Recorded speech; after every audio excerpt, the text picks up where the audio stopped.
Hello and welcome back to the Toffee Blues YouTube channel, your source for all things Everton. My name is Thomas. We're back on the channel today with another match preview, joined again by Terry McAllister. We did the match preview together for the Crystal Palace game. That ended up very disappointingly. We're hoping that we get back to winning ways here against Brighton. Brighton, one of the strangest sides in the league, create a lot of chances, don't seem to score a lot of goals and don't seem to win many games. But we'll just start off just after the Palace game, Terry. I mean, generally, how are you feeling coming off after that one? Deflated more than anything. Not surprised because they're the teams we've struggled against a lot this season. The sort of more experienced versions of ourselves, the sort of sit back and contain and take your chances type teams.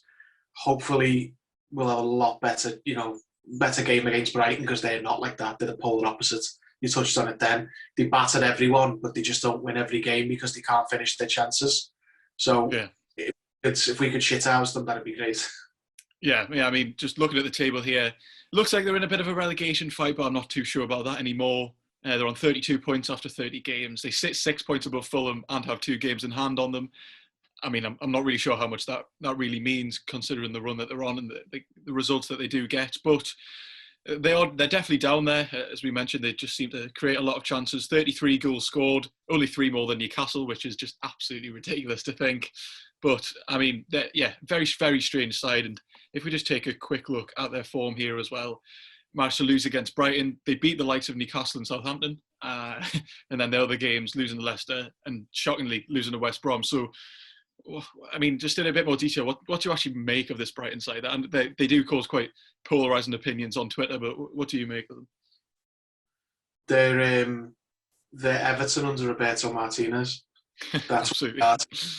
They can attack, but they can't defend. It's as simple as that. I mean, I'm not an expert on XG or XA and all that, but I'm reliably informed that their XG is like sky high. If it was just based on that, they'd be in the top 5, top 4.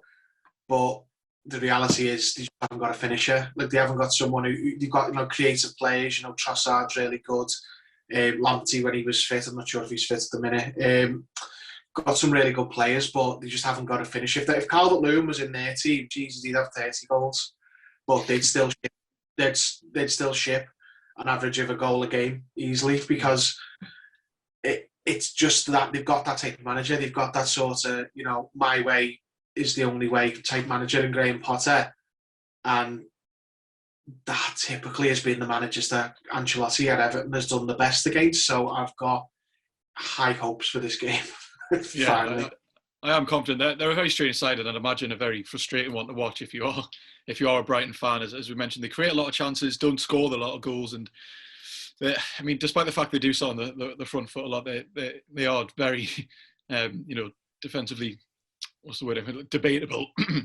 At times, they're not a brilliant side at all, and I mean, we can see just on the preview there that they're just a very confusing side, and it's these kind of sides. I know that Ancelotti does do better against them, but also the ones that worry me because you always feel going into it if they are looking for a win to kind of cement themselves in the Premier League and they're not used to getting the goals, who will they potentially get the goals against?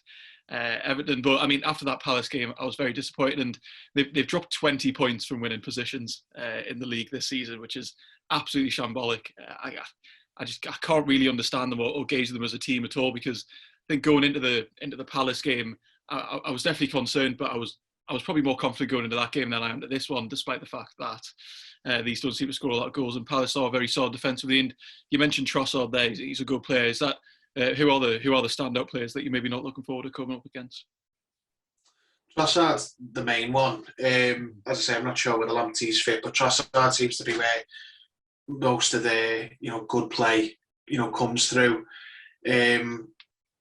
Lallana, let's be honest, I know he hasn't played a lot for them, but ex-Liverpool player, going to score against Everton. I just hope he's not playing, because if he's on the pitch, he's guaranteed to score, let's put it that way. It's always the way.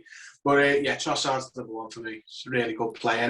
Danny Welbeck, hot and cold, still an effective player. His injuries held him back a little bit, but he's like he's like a target man, isn't he? He's like an old DCL, not as good obviously as DCL, but he's got a lot more experience. So they've got different types of players they can hit you with, but you've just got to expect to be, attacked, expect to surrender chances, but at the end of the day, they'll give you them back. They'll let they'll give you chances where you've just got to take them. Yeah, I agree, and especially about Trossard. He seems to be coming into a decent bit of form at the moment. I think so. Graham Potter talking about he was playing well for Belgium, and now coming off, he started scoring for Brighton as well. And it's a weird one because at the end of January and throughout February, I mean, they had a very decent run of form, beating the likes of Tottenham and Liverpool. But then looking at their form more recently, it's not great. But as I mentioned last time, neither's ours. It doesn't feel like we're in a poor run of form. However, if you do look at our results, obviously that draw to Palace, then your losses to Chelsea, Burnley, and City. So, I mean, surely is this a win that we have to be picking up to really push for Europe now? I mean, it seems that we kind of ask this question every week, and we have to start winning these games eventually. But is this really the one? Every time we've dropped points or had a bad result in the last, since the turn of the year, everyone's gone, oh, you forget about Europe, and it's always been massively over the top and an overreaction. It's like there's loads of games left at that point, and it's a crazy season. And every time, results for other teams like a week later or 2 weeks later has proven that to be true.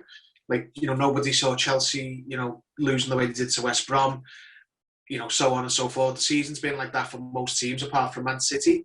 We're now getting to the point where you can say that if we don't come away from this game with a win, if we draw or lose this game, I think Europe is a uphill battle. It's a massive ask, because if you are dropping points at home to Crystal Palace and losing or drawing to Brighton, then the other teams around you are not going to keep, bailing you out and dropping points themselves. We're running out of games. We need to put a run together now. And so, if we're going to finish in those positions, we need to solidify ourselves now.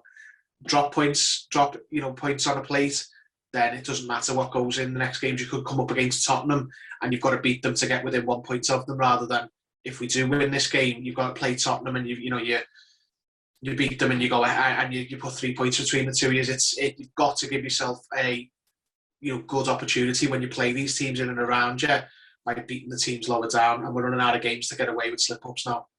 Yeah, it has been that kind of season where everyone's kind of having patchy form, and it does seem like whoever really just gets a grip of it for these final eight games or so is, they're going to make Europe at the end of the day. And if we look at the matches after Brighton, Tottenham, as you mentioned, Arsenal, I mean, we should be beating Arsenal, but then Villa and West Ham as well.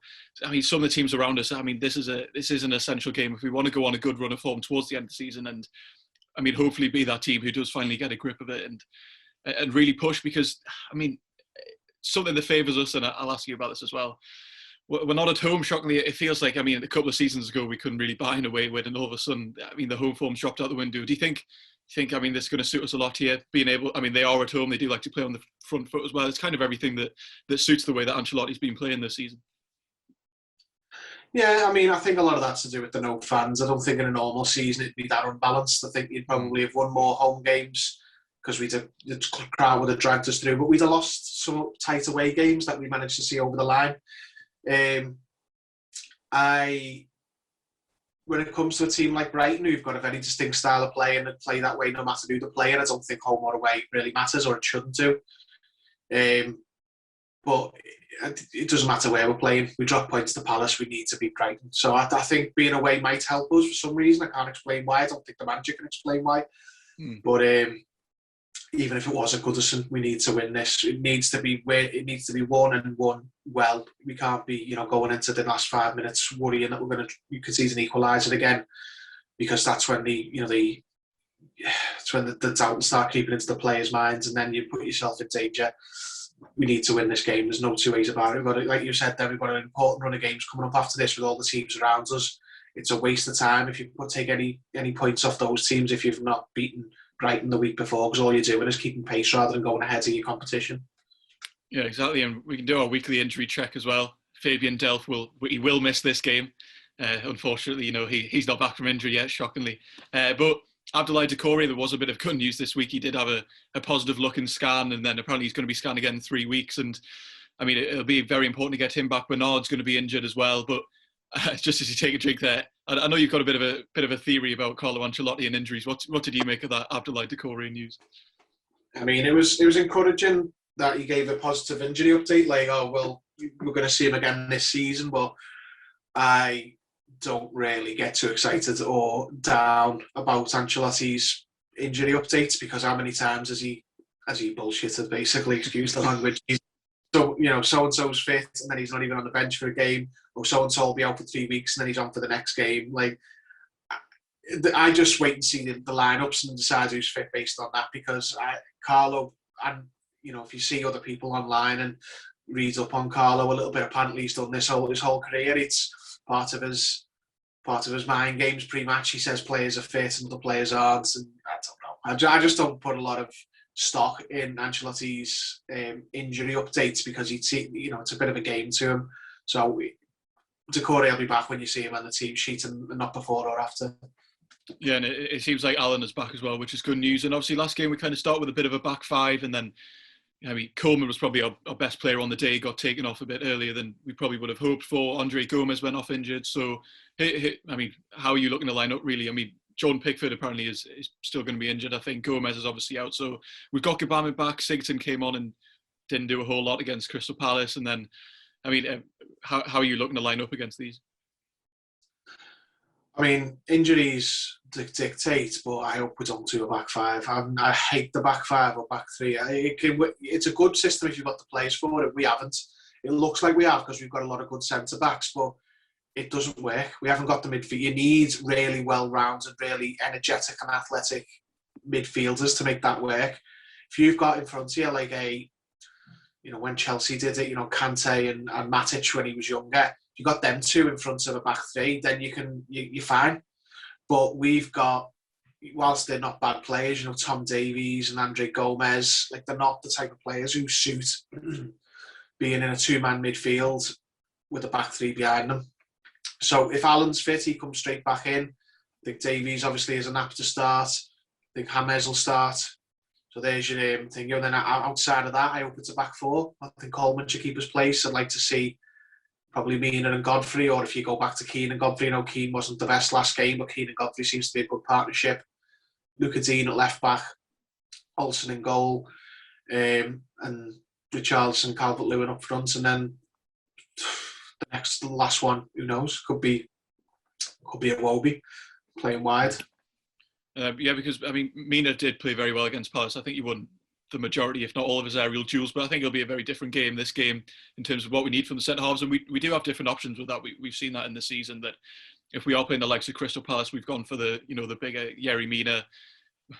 Michael Keane, as you mentioned, he did struggle, but he has been good this season. He did make that mistake towards the end, but I think it's a very different kind of game, especially defensively. And there was that brilliant stat that came out this week about Ben Godfrey. I think he was tackling the most dribbles. He has 30% tackle success rate. So it was something like that.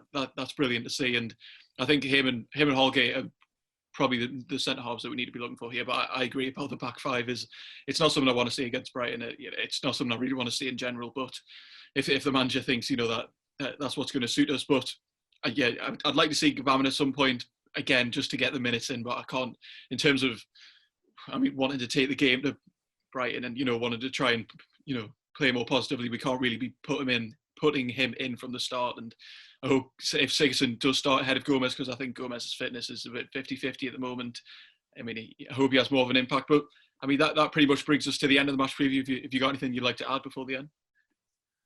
No, not really. Gabama, I don't expect to start, because I just think they'll ease him back in. They'll give him 10 minutes, 20 minutes, 10 minutes, 20 minutes, and then maybe the last two games of the season, he might be in contention to start. But he hasn't been out for like 3 months. He's been out for 2 years. He needs to get that match slowly, and you need to be careful with him, because if he re-injures himself, then he might not come back from it at all.